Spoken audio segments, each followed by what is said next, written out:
the house, the tree, and the monkey cage. But that's enough of that. We can't go on forever watching these two disgusting people doing disgusting things to each other. We must get ahead with the story. Here is a picture of Mr. and Mrs. Twits' house and garden. Some house. It looks like a prison, and not a window anywhere. Who wants windows? Mr. Twit had said when they were building it. Who wants every Tom, Dick and Harry peeping in to see what you're doing? It didn't occur to Mr. Twit that windows were meant mainly for looking out of, not looking into. And what do you think of the ghastly garden? Mrs. Twit was the gardener. She was very good at growing thistles and stinging nettles. I always grow plenty of spiky thistles and spiky stinging nettles, she used to say. They keep out nasty, nosy little children. Near the house, you can see Mr. Twit's working shed.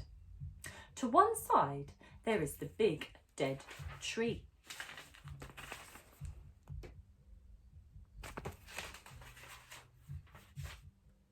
It has never any leaves on it because it's dead.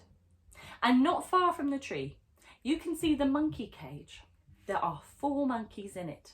They belong to Mr. Twit. You will hear about them later. Hug tight, sticky glue.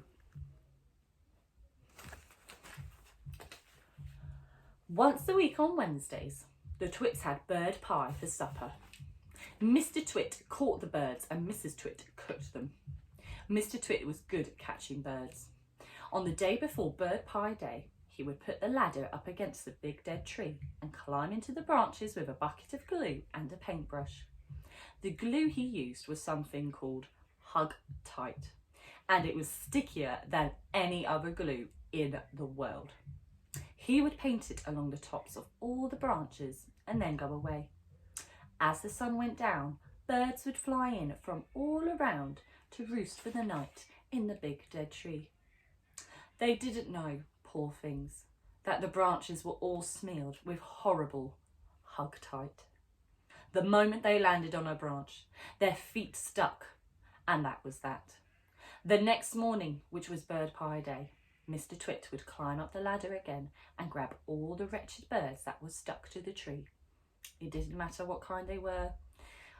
Song thrushes, blackbirds, sparrows, crows, little jenny wrens, robins, anything. They all went in the pot for Wednesday's bird pie supper. Poor birds. 4 sticky little boys. On one Tuesday evening, after Mr. Twit had been up the ladder and smeared the tree with Hug Tight, 4 little boys crept into the garden to look at the monkeys. They didn't care about the thistles and stinging nettles, not when there were monkeys to look at. After a while, they get tired of looking at the monkeys. They explored further into the garden and found the ladder leaning against the big dead tree. They decided to climb up it just for fun. There's nothing wrong with that. The next morning, when Mr. Twit went out to collect the birds, he found 4 miserable little boys sitting in the tree, stuck as tight as could be by the seats of their pants to the branches. There were no birds because the presence of the boys had scared them away. Mr. Twit was furious.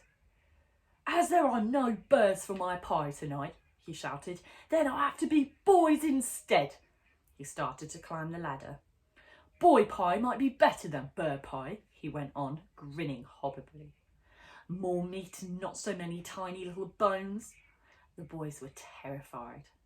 "He's going to boil us," cried one of them.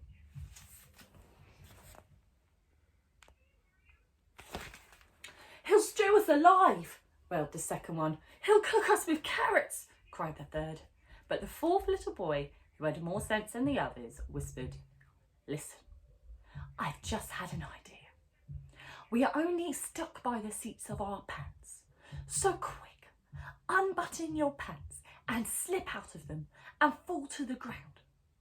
Mr. Twit had reached the top of the ladder and was just to make a grab for the nearest boy when they all suddenly tumbled out of the tree and ran for home with their naked bottoms, winking at the sun.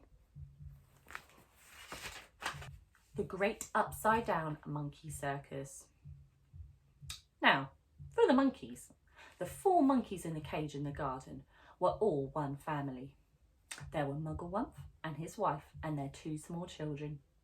But what on earth were Mr. and Mrs. Twit doing with monkeys in their garden? Well, in the old days, they had both worked in a circus as monkey trainers.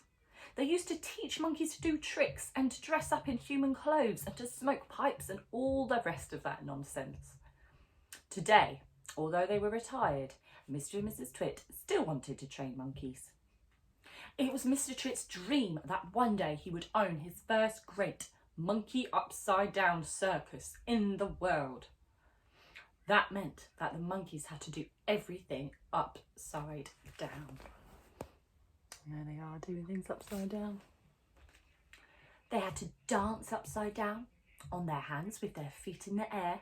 They had to play football upside down. They had to balance one on top of the other upside down with Mugglewump at the bottom and the smallest baby monkey at the very top.